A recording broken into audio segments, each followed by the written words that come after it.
creíamos que aportábamos y aportamos sin duda alguna las ganas y la ilusión por cambiar esta tierra y porque quienes quieran tener un proyecto de vida aquí puedan tenerlo. Creemos además que son unos resultados extraordinarios, jugando en inferioridad de condiciones que el resto de partidos. No tenemos ni carteles en la calle. Entonces, jugando en inferioridad de condiciones, hemos conseguido unos resultados extraordinarios. No vamos a tener el papel decisivo al que aspirábamos.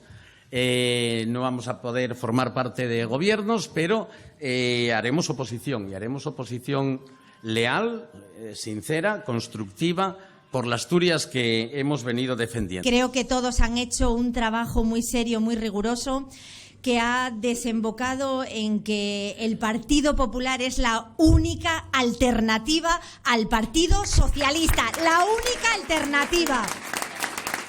Y en definitiva, pues que lo dije esta mañana cuando fui a votar, los asturianos y las asturianas han elegido y eso es lo que debemos de respetar.